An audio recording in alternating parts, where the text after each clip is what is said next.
ನಮಸ್ಕಾರ, ರಿವ್ಯೂ ಚಾನಲ್ಗೆ ಸ್ವಾಗತ. ನಾನು ಸೌಖ್ಯ ಗಾಬ್ಕರ್. ನರೇಂದ್ರ ಮೋದಿ ಅವರು ಕರ್ನಾಟಕಕ್ಕೆ ಆಗಮಿಸಲಿದ್ದಾರೆ. ರಾಮ ಮಂದಿರ ಪ್ರಾಣ ಪ್ರತಿಷ್ಠಾಪನೆಗೂ ಮುನ್ನ ಇಲ್ಲಿ ಸುಮಾರು ಕಾರ್ಯಕ್ರಮಗಳಲ್ಲೆಲ್ಲ ಭಾಗಿಯಾಗಲಿದ್ದಾರೆ. ಈ ಹೊತ್ತಲ್ಲಿ ಮೋದಿ ಫೋಟೋ ಬಿಟ್ಟು ಬಿಜೆಪಿ ಸರ್ಕಾರದ ವಿರುದ್ಧ ಕಿಡಿಕಾರ್ತಿರುವ ಸಿದ್ದು ಬಣಕ್ಕೆ ಲೆಕ್ಕರಾಮಯ್ಯನಿಗೆ ಲೆಕ್ಕ ಕೊಟ್ಟು ಕೌಂಟರ್ ಕೊಡ್ತಾ ಇದೆ ಈಗ ಕಮಲ ಪಡೆ. ಏನಿದು ಜಟಾಪಟಿ? ಹಾಗಾದ್ರೆ ಮಾಹಿತಿ ಮುಂದೆ ಇಡ್ತಾ ಇದ್ವಿ. ಮಿಸ್ ಮಾಡಿದ್ರೆ ನಮ್ಮ ಚಾನಲ್ನ ಸಬ್ಸ್ಕ್ರೈಬ್ ಮಾಡಿ, ಹಾಗೆ ನಿಮ್ಮ ಅಭಿಪ್ರಾಯ ಕಮೆಂಟ್ ಮಾಡಿ. ಎಸ್ ವೀಕ್ಷಕರೇ, ಇತ್ತೀಚಿನ ದಿನಗಳಲ್ಲಿ ಬಿಜೆಪಿ ಲೋಕಸಭಾ ಚುನಾವಣೆಯ ಶಸ್ತ್ರಾಭ್ಯಾಸದ ಭಾಗವಾಗಿ ಈಗ ಗ್ಯಾರಂಟಿ ಸಾಕಪ್ಪ, ಅಭಿವೃದ್ಧಿ ಬೇಕಪ್ಪ ಅಭಿಯಾನ ಕೈಗೆತ್ತಿಕೊಳ್ತಾ ಇರೋದು, ಜೊತೆಗೆ ಗ್ಯಾರಂಟಿಗಳ ಕಾರಣದಿಂದಾಗಿ ಅಭಿವೃದ್ಧಿ ಕಾರ್ಯ ಶೂನ್ಯ ಆಗಿದೆ, ಮಲಗಿಬಿಟ್ಟಿದೆ, ಮುಖ್ಯಮಂತ್ರಿಗಳು DCM ಸಾಹೇಬರು ಎಲ್ಲ ಮಲಗಿಬಿಟ್ಟಿದ್ದಾರೆ ಅಂತ ಫೋಟೋ ಅಭಿಯಾನ ಮಾಡಿದ್ದು ಎಲ್ಲ ನೋಡಿದ್ದೀವಿ ನಾವು. ಎಲ್ಲಕ್ಕಿಂತ ಪ್ರಮುಖವಾಗಿ ರೈತರಿಗೆ ಕೊಡಬೇಕಾದಂತಹ ಪರಿಹಾರ ಹೋಗಿಲ್ಲ, ಆತ್ಮಹತ್ಯೆ ಮಾಡಿಕೊಂಡಂಥ ರೈತರ ಕುಟುಂಬಗಳಿಗೆ ಇನ್ನೂ ನಯಾ ಪೈಸೆ ಪರಿಹಾರ ಹೋಗಿಲ್ಲ, ಸ್ಕಾಲರ್ಶಿಪ್ಗೆ ಕತ್ತರಿ ಬಿದ್ದಿದೆ, ಎಷ್ಟೋ ಯೋಜನೆಗಳು ಹೇಳ ಹೆಸರಿಲ್ಲದಂತಾಗಿ ಹೋಗಿದೆ, ಆದೇಶಕ್ಕೂ ಇಲ್ಲ, ಕೆಲವು ಆದೇಶ ಕೊಟ್ಟು ಇಂಪ್ಲಿಮೆಂಟ್ ಆಗ್ತಿಲ್ಲ. ಈ ಥರದ ಆಕ್ರೋಶ ವ್ಯಕ್ತವಾಗ್ತಿರೋದು, ಪ್ರತಿಪಕ್ಷಗಳು ವಾಗ್ಬಾಣ ಬಿಡ್ತಿರೋದು, ರಿಪೋರ್ಟ್ ರಿಲೀಸ್ ಮಾಡ್ತಿರೋದು ಕೈ ವಿರುದ್ಧ. ಈ ಹೊತ್ತಲ್ಲಿ ಈಗ ನರೇಂದ್ರ ಮೋದಿ ಅವರು ಬರ್ತಿದ್ದಾರಲ್ಲ ರಾಜ್ಯಕ್ಕೆ, 19ನೇ ತಾರೀಕು ಪ್ರಾಣ ಪ್ರತಿಷ್ಠಾಪನೆಗೂ ಮುನ್ನ ಬಂಡೀಪುರಕ್ಕೆ ಹೋಗಬಹುದು. ಬಹುಶಃ ಆದಿವಾಸಿಗಳ ಜೊತೆಗೆ ಸಂವಾದ, ಇನ್ನಿತರ ಕಾರ್ಯಕ್ರಮಗಳಲ್ಲಿ ಭಾಗಿಯಾಗಲಿದ್ದಾರೆ. ಸರ್ಕಾರದ ಕಾರ್ಯಕ್ರಮದ ಜೊತೆಗೆ ಒಂದು ರೀತಿಯಲ್ಲಿ ಇದು ಲೋಕಸಭಾ ಚುನಾವಣೆಗೆ ರಣಕಹಳೆ ಮೊಳಗಿಸ್ಲಿರುವಂಥ ಪರಿ ಅಂತಲೇ ಹೇಳಲಾಗ್ತಿದೆ. ಈ ಹೊತ್ತಲ್ಲಿ ಮೋದಿ ನಿದ್ದೆ ಮಾಡ್ತಿದ್ದಾರೆ ಅಂತ ಒಂದು ಫೋಟೋ ಬಿಟ್ಟಿದೆ ಕಾಂಗ್ರೆಸ್. ಟೈಟ್ ಸ್ಲೀಪಲ್ಲಿದ್ದಾರೆ ಪಾಪ. ಕರ್ನಾಟಕದಲ್ಲಿ ನೋಡಿದ್ರೆ ಹಿಂದೆಂದೂ ಕಂಡರಿಯದಂಥ 47 ವರ್ಷಗಳಲ್ಲೇ ಕಂಡರಿಯದಂತಹ ಒಂದು ಬರ ಬಂದಿದೆ. ಇದರಿಂದ 30,000 ಕೋಟಿ ಲಾಸ್ ಆಗಿದೆ ರಾಜ್ಯಕ್ಕೆ. ಆದರೆ ಇಂಥ ದೊಡ್ಡ ಸಮಸ್ಯೆ ಅಡ್ರೆಸ್ ಮಾಡೋದು ಬಿಟ್ಟು ಪಾಪ ಕಣ್ಣು ಮುಚ್ಕೊಂಡು ನಿದ್ದೆ ಮಾಡ್ತಿದ್ದಾರೆ, ಟೈಟ್ ಸ್ಲೀಪಲ್ಲಿದ್ದಾರೆ PM ಅಂತ ನಿದ್ದೆ ಮಾಡ್ತಿರುವಂಥ ಒಂದು ಎಡಿಟೆಡ್ ಫೋಟೋ ಬಿಟ್ಟು ಕೇಂದ್ರ ಸರ್ಕಾರದ ವಿರುದ್ಧ, ಮೋದಿ ವಿರುದ್ಧ ಕಿಡಿಕಾರ್ತಿರೋದು ಸಿದ್ದರಾಮಯ್ಯ ಟೀಮ್, ಅಂದರೆ ಕೈಪಡೆ.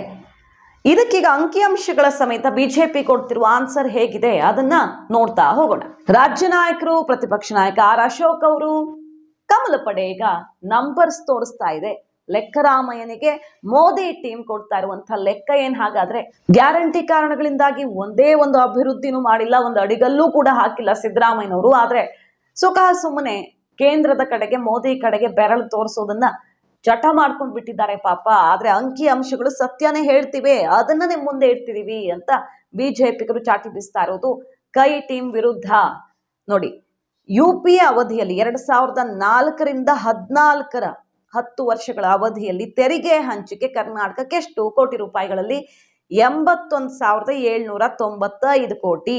ಬಿಜೆಪಿಯವರು ಶೇರ್ ಮಾಡ್ತಿರೋ ಡೇಟಾ ಇದು. 81,795 ಕೋಟಿ 10 ವರ್ಷ UPA ಟೈಮಲ್ಲಿ. ಅದೇ NDA ಅವಧಿಯಲ್ಲಿ 2014ರಿಂದ 2024 ಒಳಗಡೆ, ಈಗ 9.5 ವರ್ಷಗಳಲ್ಲಿ 2,80,130 ಕೋಟಿ ಡಿಸೆಂಬರ್ 11, 2023 ತನಕ ತಗೊಂಡಿರುವಂತಹ ಡೇಟಾ ಇದು ಅವರು ಮೆನ್ಷನ್ ಮಾಡಿರೋದು. ಇನ್ನು ಕೇಂದ್ರ ಸರ್ಕಾರದಿಂದ ಬಂದಿರೋ ಅನುದಾನ ಇಷ್ಟೊತ್ತು ನೋಡಿ, ತೆರಿಗೆ ಹಂಚಿಕೆ ಇದು ಅನುದಾನ 60,779 ಕೋಟಿ UPA ಅವಧಿ 10 ವರ್ಷದಲ್ಲಿ ಬಂದಿದ್ದು. ಮತ್ತು ಈ NDA ಅವಧಿಯಲ್ಲಿ 2022-23ನೇ ಸಾಲಿನವರೆಗೆ ಎಷ್ಟು ಅನುದಾನ ಸಿಕ್ಕಿದೆ ಅಂತ ಕೇಳಿದ್ರೆ 2,08,832 ಕೋಟಿ ರೂಪಾಯಿ. ಸೊ ಇಲ್ಲೇ ಗೊತ್ತಾಗುತ್ತೆ ಅಜಗಜಾಂತರ ವ್ಯತ್ಯಾಸ, ಯಾರ ಅವಧಿಯಲ್ಲಿ ಎಷ್ಟು ಅನುದಾನ ತೆರಿಗೆ ಹಂಚಿಕೆ ಆಗಿದೆ ಅನ್ನೋದನ್ನ. ಆದ್ರೆ ಸಿದ್ದರಾಮಯ್ಯನವ್ರಿಗೆ ಪಾಪ ಸುಳ್ಳು ಹೇಳೋದಿಕ್ಕೆ ಟೈಮೇ ಸಾಕಾಗ್ತಿಲ್ಲ, ಅಷ್ಟು ಕೇಂದ್ರ ಸರ್ಕಾರವನ್ನ ದೂರೋದು ಚಟ ಮಾಡ್ಕೊಂಡು ಬಿಟ್ಟಿದ್ದಾರೆ ಅಂತ ಆಕ್ರೋಶ ವ್ಯಕ್ತಪಡಿಸ್ತಾ ಇದೆ ಬಿಜೆಪಿ. ಇನ್ನು ಮನಮೋಹನ್ ಸಿಂಗ್ ನೇತೃತ್ವದ UPA 2 ಇದ್ದಾಗ ರಾಜ್ಯಕ್ಕೆ NDRF ನಿಂದ 3,233 ಕೋಟಿ ರೂಪಾಯಿ ಪರಿಹಾರ ಸಿಕ್ಕಿತ್ತು. NDA 2 ಅವಧಿಯಲ್ಲಿ 11,603 ಕೋಟಿ ಪರಿಹಾರ ದೊರೆತಿದೆ. 2004ರಿಂದ 2014 ಅವಧಿಯಲ್ಲಿ UPA ಕೊಟ್ಟಿದ್ದು ಮತ್ತು ಮೋದಿ ಅವಧಿಯಲ್ಲಿ NDA ಕೊಟ್ಟಿದ್ದು.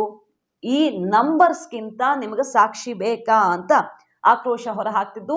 243% 243% ಕರ್ನಾಟಕಕ್ಕೆ ಮೋದಿ ಸರ್ಕಾರದಿಂದ ಬಂದಿರುವ ಅನುದಾನ ಜಾಸ್ತಿ ಆಗಿದೆ.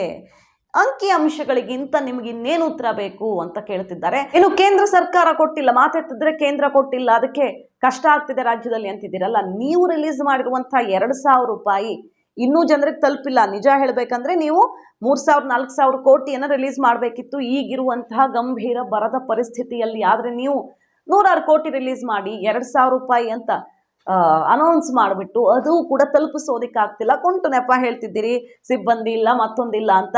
ಹಾಗಾದ್ರೆ ನಿಮಗೇನು ಹೇಳಬೇಕು ಅಂತ ತಿರುಗೇಟು ಕೊಡ್ತಿದ್ದಾರೆ. ಬಿಜೆಪಿ ಸರ್ಕಾರ ಇದ್ದಾಗ ಪ್ರಕೃತಿ ವಿಕೋಪ ಇಂತಹ ಸವಾಲು ಎದುರಾಗಿತ್ತು, ಆಗ್ಲೂ ಎದುರಾಗಿತ್ತು. ನಾವು ಕೇಂದ್ರ ಸರ್ಕಾರ ಕೊಡೋದಕ್ಕಿಂತ ಮುಂಚೆನೆ ಕೇಂದ್ರದಿಂದ ಬರೋ ಟೈಮಲ್ಲಿ ಬರುತ್ತೆ, ಅಧ್ಯಯನ ಮಾಡಿ ರಿಪೋರ್ಟ್ ಹೋಗಿ ಎಲ್ಲ ಪ್ರಾಸೆಸ್ ಆಗಬೇಕು. ಅದು ಬರೋ ತನಕ ಕಾಯದೆ ದೊಡ್ಡ ಮೊತ್ತದ ಪರಿಹಾರವನ್ನು ತಲುಪಿಸಿದ್ವಿ ಅಂತ ಹೇಳ್ಕೊಳ್ತಿರೋದು ಅವರು. SDRF ಅನ್ವಯ ನೀಡೋ ಬೆಳೆ ಹಾನಿ ಪರಿಹಾರವನ್ನು 2-3 ಪಟ್ಟು ಏರಿಸಲಾಯಿತು. ಬೊಮ್ಮಾಯಿ ಅವರ ಅವಧಿಯಲ್ಲಿ 2022ರಲ್ಲಿ 13.09 ಲಕ್ಷ ಹೆಕ್ಟೇರ್ ಬೆಳೆ ಹಾನಿಯಾಗಿದ್ದು 2,031 ಕೋಟಿ ರೂಪಾಯಿ ಪರಿಹಾರ ಕೊಡಲಾಗಿತ್ತು. ಸೊ 1,000 ಕೋಟಿ ಲೆಕ್ಕದಲ್ಲಿ ಕೊಟ್ಟಿದ್ವಿ ನೀವು 100 ಕೋಟಿ ಲೆಕ್ಕದಲ್ಲಿ ಕೊಟ್ಟಿದ್ದೀರಿ. ಪಾಪ ಗ್ಯಾರಂಟಿಗೆ ದುಡ್ಡು ಸಾಲ್ತಿಲ್ಲ, ಕೊಟ್ಟಿರೋದನ್ನ ಅಂದ್ರೆ ಅನೌನ್ಸ್ ಮಾಡಿರೋದನ್ನು ತಲುಪಿಸ್ತಿಲ್ಲ. ಈ ನಂಬರ್ಸ್ ಅನ್ನ ನೋಡಿದ ಮೇಲೆ ಏನ್ ಹೇಳ್ತೀರಿ ಸಿದ್ದರಾಮಯ್ಯನವರೇ? ಕಾಂಗ್ರೆಸ್ಸಿಗರೇ ಅಂತ ತಿರುಗೇಟ್ ಕೊಡ್ತಿರೋದು ಅಷ್ಟೇ ಅಲ್ಲ, ನೀವೊಬ್ರು ಎಕ್ಸ್ಪರ್ಟ್ ಇದ್ದೀರಿ, ಆರ್ಥಿಕ ತಜ್ಞ ಇದ್ದೀರಿ, ದಾಖಲೆ ಬಜೆಟ್ ಅನ್ನು ಮಂಡಿಸಿದ್ದೀರಿ.